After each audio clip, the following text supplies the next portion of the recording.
Hi there, and welcome to Pathfinders Life Coaching. I'm your spiritual guide, Erin, and thank you for checking out my channel. So, if we're going to talk about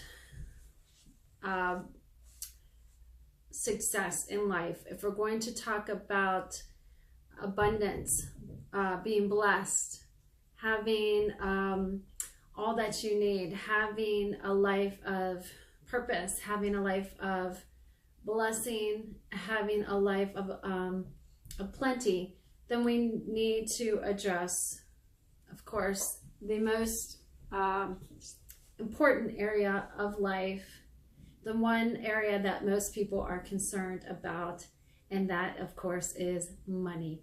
And a lot of people don't like to mix spirituality with money.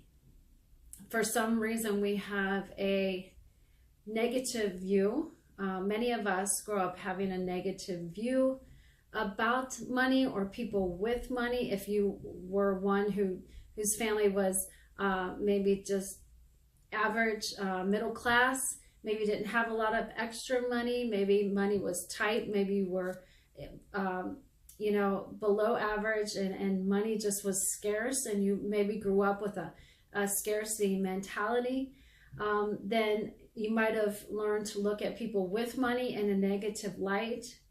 And so we have so much, we have so many beliefs regarding money. We have such a wide range of thinking, thoughts, beliefs, etc. about the subject of money. And especially when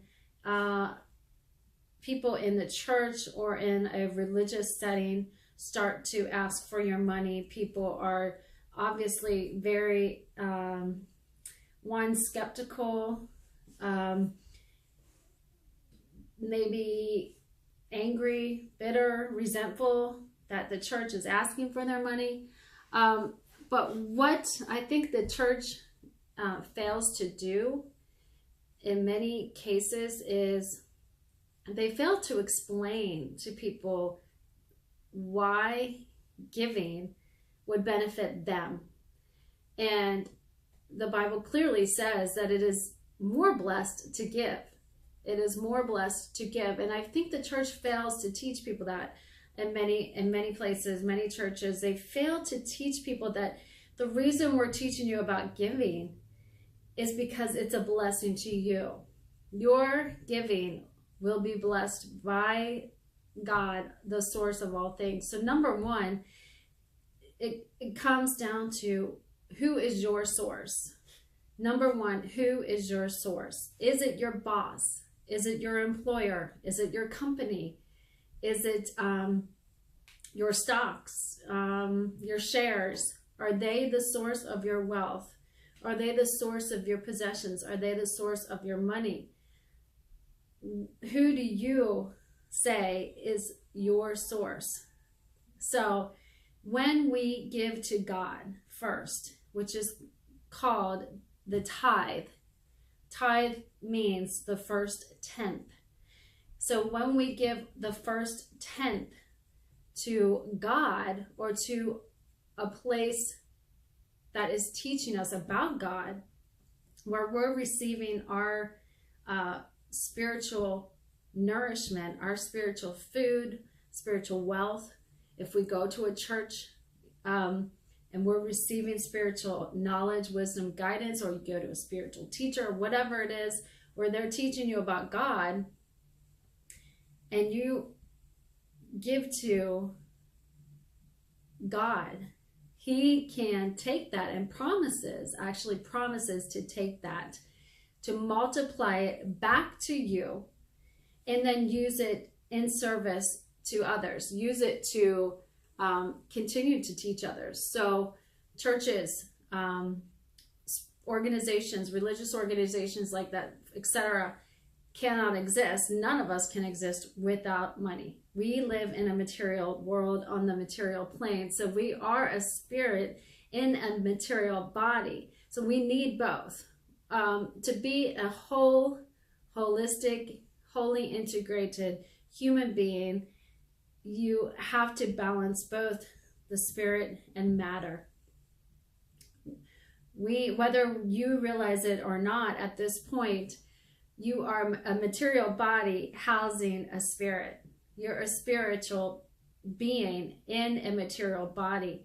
And in order to have a holistic experience, you have to integrate the two. And I'll be honest with you, for many, many, many years, it's been, I have experienced an imbalance because I went so spiritual, and I went on this spiritual journey for 20 years, and I was not manifesting in the material world.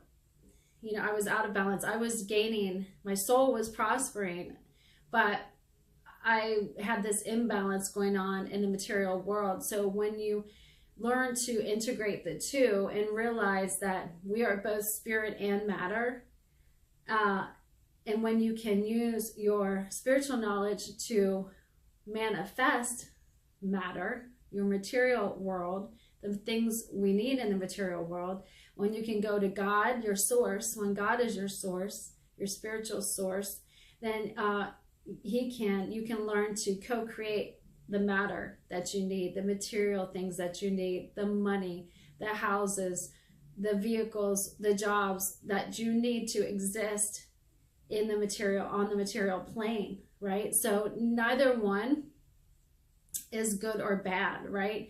It's money is not bad. A lot of spiritual people think, oh, well, I'm so spiritual, I don't need money, right? And they have a negative mindset about it because they're lacking in it. And a lot of material people who are very material and not spiritual think, what do I need God for? I've created all this on my own. What do I need God for? And they're really experiencing an imbalance as well. And maybe their soul is very empty.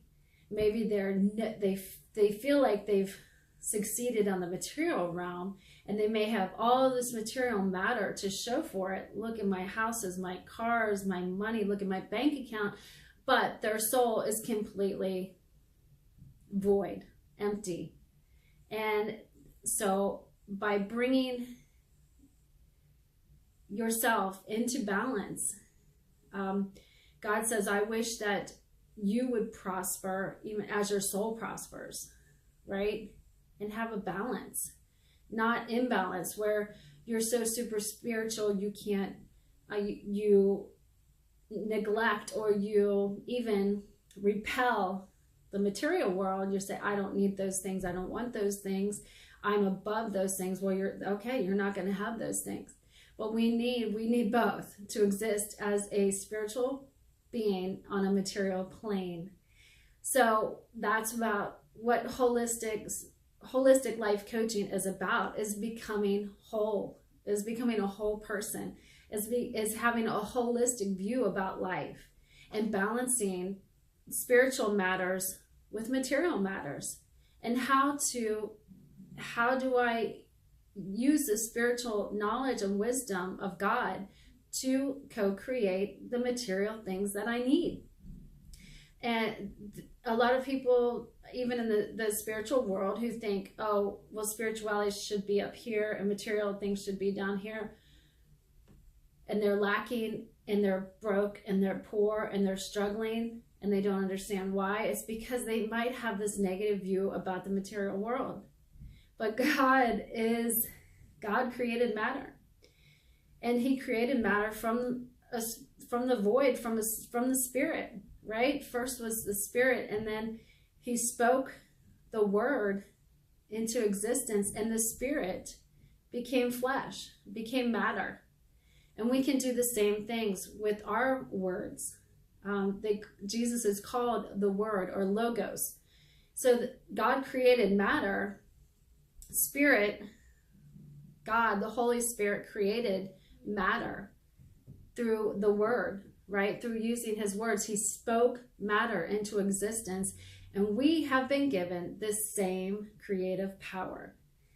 And Jesus even said, you will do greater things than even I did. So God spoke and there was light. God spoke and there was earth. God spoke, and there was matter, there was flesh, there was form. Jesus was the Word, and then he became flesh. And anything you see in the material world was first a thought in someone's mind. Steve Jobs thought, I'm going to create the PC, personal computer. And it was first a thought in his mind, and then through mental thought and physical, combining the mental and the physical world, he created the personal computer. And so every piece of matter, every material thing is first a thought, and first in our imagination, right? And we were made in God's imagination, made in his image. He first thought, what do I want to create? I want to create earth. I want to create heaven and earth. I want to create man. I want to create woman. First a thought, first an idea in his imagination. We were first created in his image or his imagination. And then, so that is how we continue to create our lives or co-create our lives today. I like to call it the art of co-creation because it's simply us co-creating with God. And in that way, all we're doing is asking, and we're asking God. God is creating the matter. We're using our thought, our mind, and our imagination to create a picture of what we want. And we're asking God, and God is doing the work. So it's the perfect system because in that system, God gets the glory, right?